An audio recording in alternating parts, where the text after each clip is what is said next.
E aí, treinadores, beleza? Então, hoje a gente vai falar um pouco sobre o resultado da avaliação funcional do movimento que vocês fizeram no início do programa LX Evolution e o que isso significa. Então, o que eu quero que vocês façam é, depois de assistir esse vídeo, entender um pouquinho melhor quais são os problemas que você pode ter em relação aos movimentos que você fez. E caso você enxergue, isso é um problema para mim, eu quero que vocês saibam pelo menos a direção que vocês tomam em relação a essa realidade de uma das suas articulações.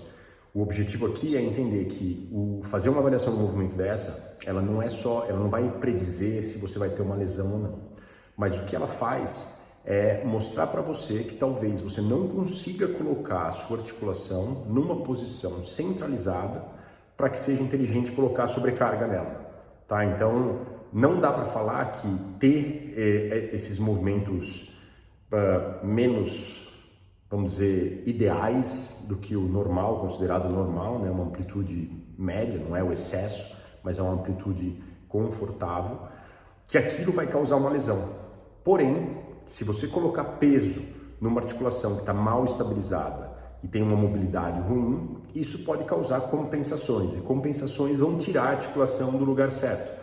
Porque compensações vão estar puxando mais um lado do que o outro e a articulação pode se mover naquela direção e acabar causando algum tipo de contato na própria cápsula articular ou contra algum ligamento ou contra um menisco de uma forma indesejada, que isso no longo prazo pode causar uma lesão.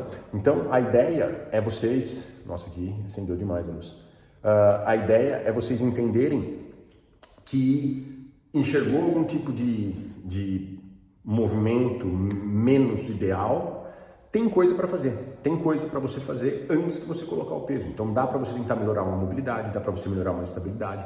Então é isso que a gente vai rever hoje, tá? Então, começando pelo primeiro movimento, que era o movimento de mobilidade de ombro, tá? Esse exercício de um braço por cima, um por baixo. O que a gente está medindo aqui com a mão fechada é a distância entre as mãos, tá? Então, tipo, a borda mais alta da mão e a borda mais baixa da outra mão, a distância que elas tiveram.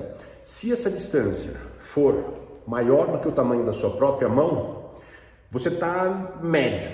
Se ela for bem maior que a sua mão com os dedos, aí você tem um problema de mobilidade. Pode ser um problema de rotação interna, rotação externa, uma lesão, um problema de torácica muito arredondada, que você não consegue estender a torácica. Então você tem que olhar o que está acontecendo aí e tentar melhorar isso. Se está a distância entre as mãos mais próxima do que a distância da sua palma da mão, você tem uma mobilidade muito boa para fazer qualquer coisa em cima da cabeça, tá? Então esse que é o padrão em relação a esse movimento de ombro. O que você pode fazer? Exercícios, por exemplo, de mobilidade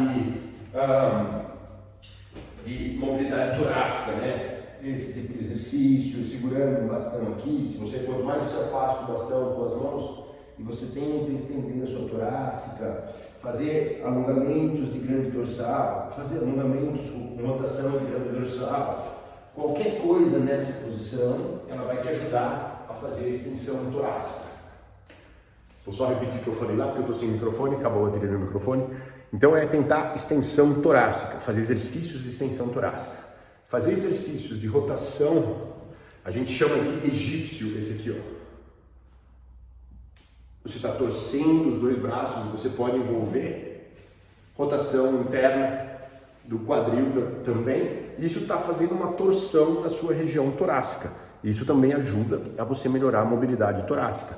Tá? Então, vamos ter soltura de grande dorsal com rolinho ou com stick. Isso também. Fazer soltura da musculatura posterior de ombro, de deltóides, os músculos do manguito rotador lá atrás. O que você conseguir melhorar essa mobilidade, isso vai ser vitórias para você, tá? Fazer todo alongamento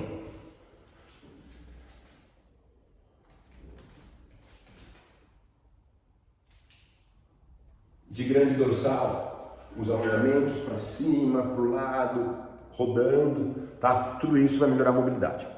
Associado com esse teste de mobilidade, a gente tem um teste de pinçamento do ombro, tá? Esse é um teste que não é de mobilidade ou não, é presença de dor. Então, se você fez esse teste e teve presença de dor no ombro que você está testando, aquilo é um sinal que alguma coisa pode estar muito mais preocupante do que você gostaria. aí vale você ter uma análise de alguém da área clínica para saber o que é, tá? Esse é um teste que pode ser pensamento, pode ser um problema da cápsula articular. Então, você fez um teste desse, teve dor, você sabe que ali tem um problema, você não deve colocar peso em cima. Vai fazer outras coisas, principalmente em cima da cabeça.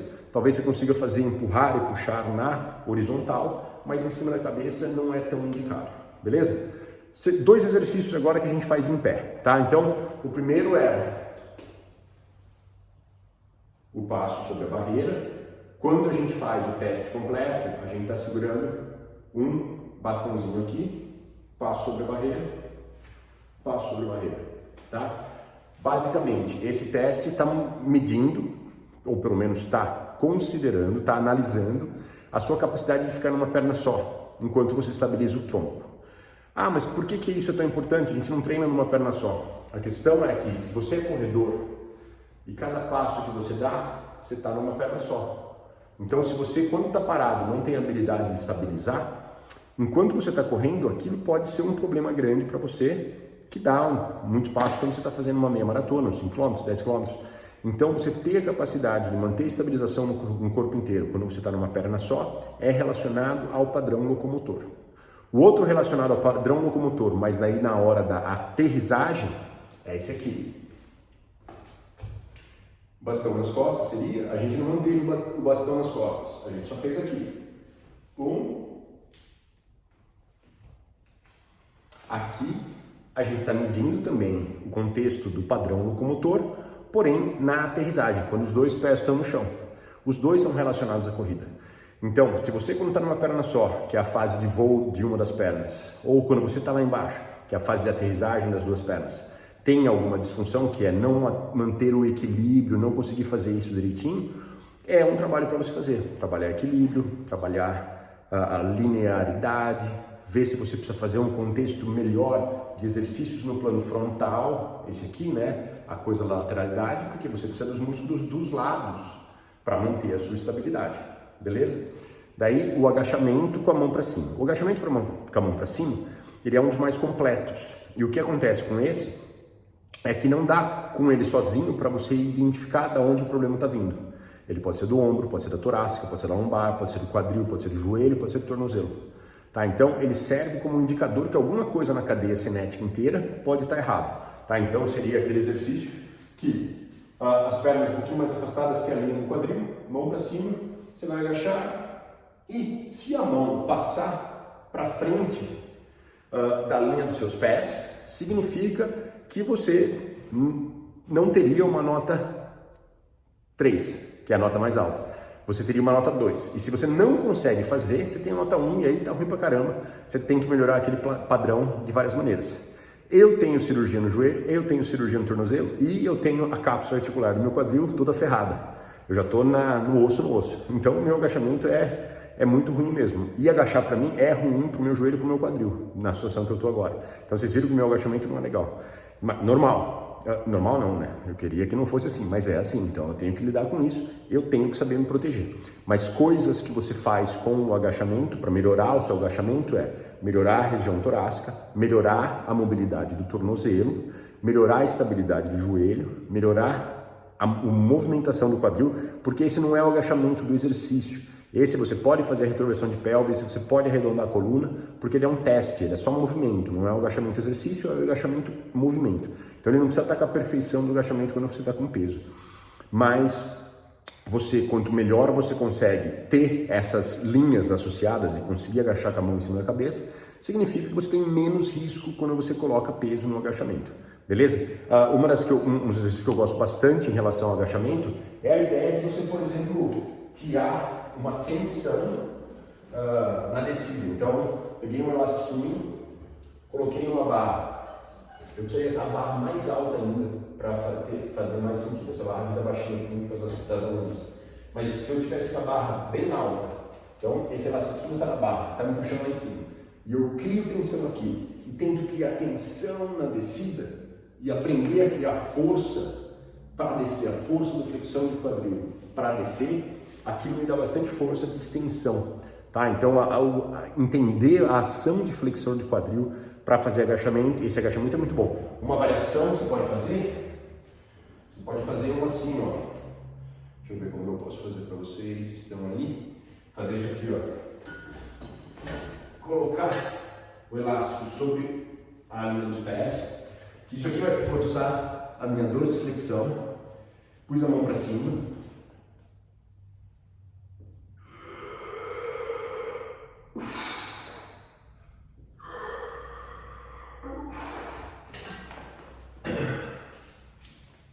Esse exercício, ele está me ensinando a puxar o chão para cima com os flexores de quadril, o abdômen, isso mantém uma estabilidade muito maior. É o que eu estou fazendo no agachamento na descida, mas eu estou tentando fazer a concêntrica na descida, na excêntrica. Uma força de puxar você para baixo. Esse é um exercício que funciona muito legal. Então eu fiz passo sobre a barreira, fiz o afundo, fiz o agachamento, fiz o ombro, fiz 4. Faltam mais 3, tá? Então, quando a gente entra na ação de flexão de quadril, swing, flexão de quadril, terra, a gente começou os exercícios todos com a família do terra. Quando a gente faz esse exercício, o primeiro que eu pedi para vocês era o toque na ponta do dedo dos pés. Então, se você não chega lá, você precisa melhorar a sua flexão, tanto a flexão de coluna quanto a flexão de quadril. Então, pode ser alongamento na posterior, pode ser mobilidade da pelve, pode ser capacidade de flexionar a coluna, mas eu quero que você tenha o padrão da flexão bom antes de fazer vários exercícios de flexão de quadril, tá? Então, como a gente pode melhorar isso? Vamos dizer que a gente descobriu que a pessoa consegue descer e a gente testa a mobilidade, ou mobilidade não, flexibilidade posterior de coxa e não é muito boa. A gente mede um pouco de atuação de força de abdominal, não é muito boa, o core não estabiliza muito bem. A gente tem que melhorar essas coisas. Um que eu gosto pra caramba é fazer esse aqui, por exemplo. Eu chego o mais perto possível de uma parede, de um batente da porta, coloco a perna onde dá, então talvez como muitas pessoas, eu vou começar aqui atrás, perna retinha, estendo a perna lá embaixo, crio tensão contra o chão, faço 10 repetições, daí fica um pouquinho melhor, aproximo um pouquinho mais, alonguei mais aqui.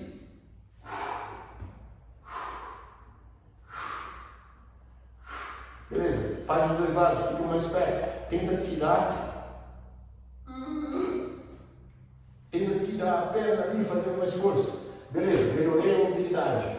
Coloco mais um nível de força. Fazer uma ativação de core enquanto estou fazendo isso.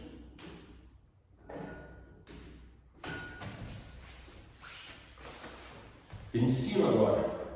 Mesma coisa.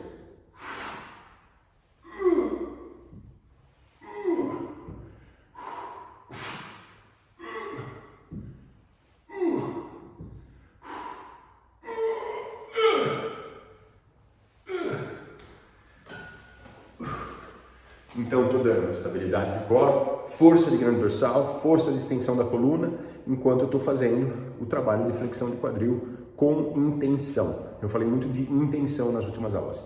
Então, esse vai melhorar um pouco a flexão de quadril. Então, tanto elevação da perna estendida, quanto toque na ponta do dedo dos pés, é aí que a gente vai ter as melhores, tá?